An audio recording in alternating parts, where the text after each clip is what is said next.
Hey guys, welcome back to another video, and this is the second part to today's kind of info dump of everything that's kind of going on in the NLC. So whilst we had the Div 2 qualifiers kind of finishing and rounding out, we also had the last play days of the open bracket qualifiers, where basically the teams were decided on who was going to be in the Div 2 qualifiers. To be in the Div 2 qualifiers, you had to have a win score, so only a win score of 6 wins, 6 to 8 wins guaranteed you a spot in the Div 2/Div 3 qualifiers. Which meant that obviously we lost quite a lot of teams, and only one team was able to remain undefeated with a scoreline of 8-0. We will talk about them in a short while. So we got obviously all of the teams from Div 1, so the people that lost in there, and then also the team that lost the last chance qualifier for Div 2 as well. So they'll be joining these open bracket qualifier teams to make up basically what will look like Div 3 and Div 2. Again, like I said in the last video, I don't think a lot is known about the kind of format for how Div 2 and Div 3 are going to work. Again, there might be a split group, so Div 3 might be in two separate kind of groups of however many teams they decide. It could be 8 potentially. And then that will kind of be how it works. Maybe the top 2 then go into playoffs and they decide who will be playing for promotion into Div 2, but who knows what's going to happen. I don't think too much is known with that sort of stuff. So what I'm going to do is I'm going to go basically through the list of the teams that qualified, their kind of records, and also kind of give a breakdown of kind of like anything that I've noticed from the individual teams. I might have a couple of things to mention about them. There's also a couple of teams on this list that I don't know too much about. That might be that I haven't watched too many of their games, or they're kind of new names that I've not really seen around, especially new organizations. A lot of these organizations I'm gonna have no clue about. That might be because they've been in the second division in other Nordic leagues, or they're just not UK orgs and I don't know too much about them, which is one of the issues when you just watch UK esports. So starting off, I guess we'll start at the top for these qualifiers. So I guess I would say one of the big surprise is Lions Creed. This Lions Creed roster, I don't think many people really recognize a lot of the kind of names on there, or they're not too sure how they've done too well. But there are some pretty reasonable names on there. Galul, Zico, I think, in the top lane, who's another UK top laner. And obviously they've got Galul, who's the UK mid. But yeah, they're the undefeated team. They went 8-0 in their kind of run, and you can't say that they didn't have challenging opponents. I think they went up against Domino Esports maybe in their last game potentially, or they went up against someone else, maybe Flong, I'm not sure. But they definitely played Absolved, which was the deciding game for their 7-0 scoreline, who they were able to beat. Yeah, I mean, I don't think many people really gave them too much of a shot in this tournament. I don't think a lot of people was talking about this roster as one of the top contenders, but they've managed to pull themselves out the best seed, I guess, that an open bracket qualifier team can get with their current record of 8-0. Definite surprise, the UK organisation coming in. They haven't been involved in I guess, a league since SQ1 or SQ1 slash when they were in UKL. So I'm not too sure what they've been doing in the meantime, but for whatever reason, they've decided that now's the perfect time for them to come back into League of Legends, and they've put together a really strong roster here. Will be very interesting. I think it's definitely better than some of the Div 1 teams that have come in. So they'll probably do really well and obviously build from this momentum of being 8-0.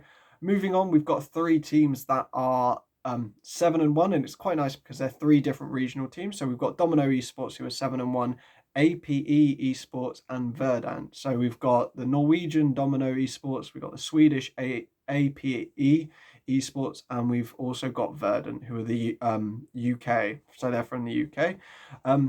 Obviously, AP, I've heard some of their names. I've heard of definitely their top laner, but again, another roster that I don't actually know too much about. Verdant, which is one of the stacked kind of rosters that a lot of people kind of were blown away by. A lot of previous NLC experience on that roster. Probably could have ended up 8-0, but I mean, it's best of one formats. Anything can happen. They might just have had a really off game where they got caught out by a really weird pick from a team that just played a little bit differently than they expected. But they had a very strong end to the kind of calibration end, ending up 7-1. Can't be too mad about that, to be fair with them. Joining them, obviously Domino Esports as well. A Norwegian team I'm not too sure about. I've not again, another one that I'm not heard too much about. And then we've got all our 6-2 teams. So we've got the Absolved roster, which obviously was one of the more undefeated. I think they went 0-2 on the very last day, which is a very interesting one. Might be some issues going on with that roster. We've got one of the two dark side, light side Swedish teams. So we've got dark side and light side teams. Both of them made it into this kind of next round. We have the only Finnish team in this calibration, Team PHZ. They ended up 6-2. And then we've got Nox Esports, or Nox GG, who are obviously the team from the UK EL that competed this split. Then we've got Demise, which is another UK team, which is full of very familiar faces for me.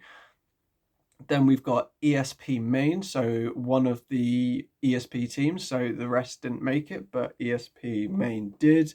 Then we've got Masonic from Denmark. We've got Nordavind Talent, which is obviously a kind of academy team, I guess, to Nordavind. And then we have Flong Esports. I'm guessing I think Flong had 3 teams in the tournament. They had a Flong Main, Flong Elite, and then a Flong Academy. So this is their elite team, which is very stacked as well. Then we have TBA, which is a team that doesn't have an organization, so that's a Swedish team. And then we have the Swedish team Coralina Black as well. They ended up 6-2. I think that was the team that took down X7 Academy in the qualifiers. Someone can correct me if I'm wrong, but I'm pretty sure that's who they beat to get into these qualifiers. Then we've got the Norwegian team Chaos Esports, which ended 6-2. Viperio 2, which is obviously an academy team to Viperio, who are one of the Div 1 teams. And then we have Turkish Business Esports as well.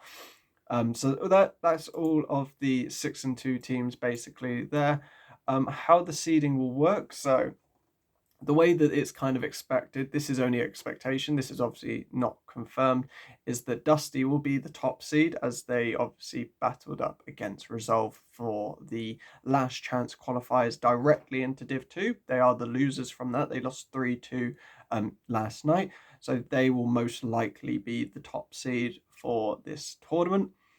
Then the next expected will obviously be London, London United, Belfast Storm, and Death Fox. Those will probably be making up this kind of 2nd to 5th seeds. They might do it on something like map score, so how many maps they won in the kind of playoff run for Div 1, or maybe some form of kind of breakdown of that potentially. Next seeding will obviously be from 6 to 9. That will include your Viperios, your Lanimanias, your Monsters, and your AABs, so the teams that lost in the losers bracket round 1. Then seed 10 will most likely be Lions Creed, as they're the only undefeated team, so it's more likely that they will be the highest seed coming out from the open bracket. And next will be obviously your 7-1 teams, your Verdant, Domino, and Alpha Pack teams. And then through 14 to 28 will most likely be the 6-2 teams. How they work that out, I have no idea, but those ones will probably be more randomly generated than any of the others. The other ones will probably have a better idea on why they seed teams higher. So like a London and a London United or a Belfast Storm and a Death Fox, they might do it on how many games they won in the kind of Div 1 playoffs. Whereas obviously a lot of these 6-2 teams, you're not going to have too much of that kind of information. So it's most likely that those teams will be randomly kind of generated a kind of seed, which will put them in. So with the calibrations, obviously, we're still waiting to understand the format. I think it's going to just be a double elimination kind of bracket, which will start on the 29th of October. So it's currently today, the 18th. So we are about 11 days away from the start of the final stages of this calibration stage for the NLC. Obviously, after this, we'll have a full idea of what the kind of playing field looks like for the NLC moving forward into spring. I'm really excited about this. I think there's 100% a lot of Div 2 teams that can cause a lot of issues for the teams that were in Div 1. Obviously, the main thing that you've got to kind of bear in mind is a lot of the Div 1 teams had different restrictions when building the roster than a lot of the Div 2 teams that went through open bracket did. So a lot of the main rule was that Div 1 teams were restricted to players that only played under 50% in an ERL last split, whereas open bracket qualifier teams got the freedom of basically picking up whoever they could with no restrictions other than the amount of residential players that they had. But just naming a couple of teams that will obviously cause a lot of issues. You've got, I think, Lions Creed. They you can't underrate them anymore. They will probably cause a couple of upsets through teams. Verdun Absolved will be really top teams. Flong Elite, their elite teams, a very stacked roster, and there's obviously definitely a couple more that I can put a lot more cases on.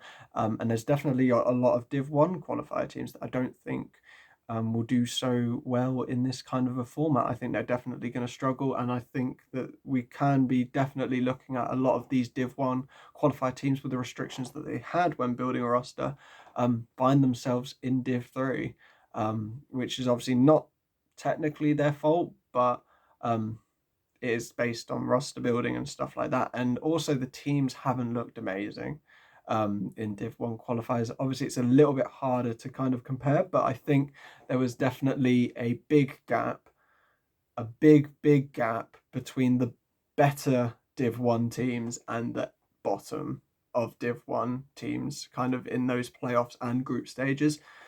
You could see that there was a bit of a difference between the two there.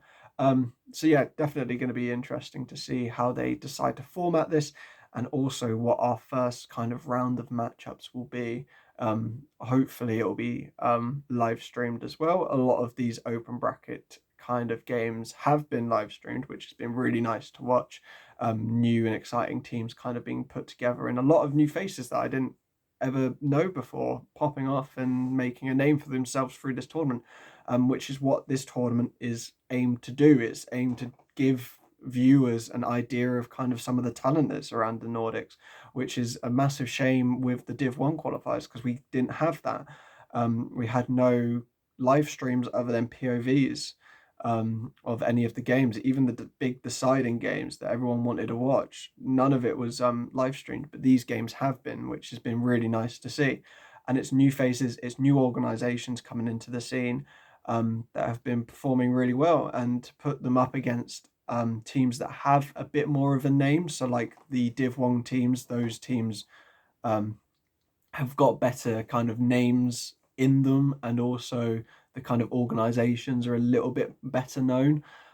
So to kind of put both against each other will be really interesting to watch. And I hope that they find a way to do it. I'm guessing they won't be playing on TR, and they'll most likely be playing on live client, which I think was the main reasons why the Div 1 qualifier games weren't live streamed other than from POVs. I think that was the main reason why they weren't.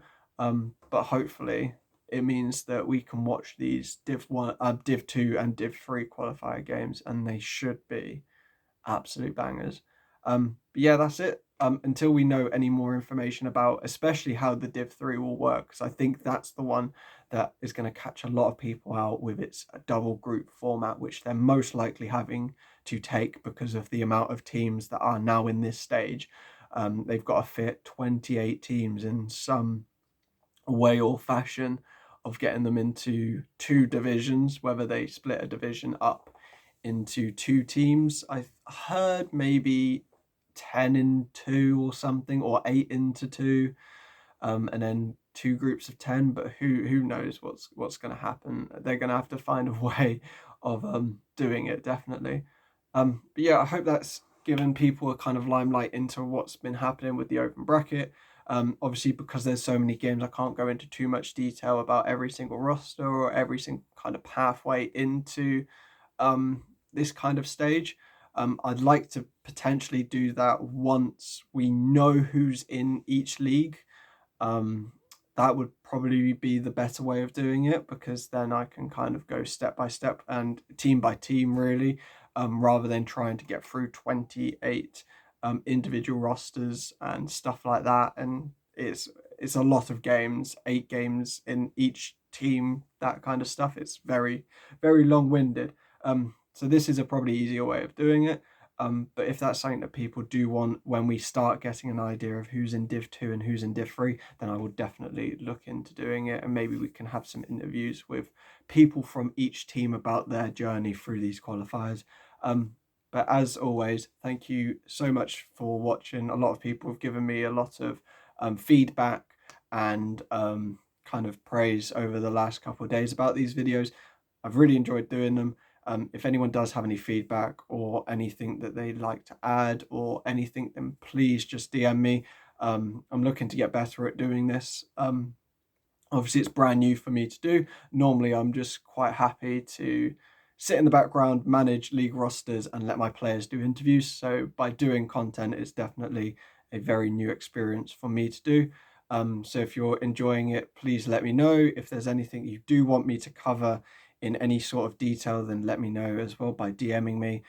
Any feedback as well, I would appreciate it an awful lot if I could get some more feedback about what people are enjoying, and also what I can do to improve as well, because it is definitely my first time doing this sort of stuff. So thank you all for watching, and have a good day.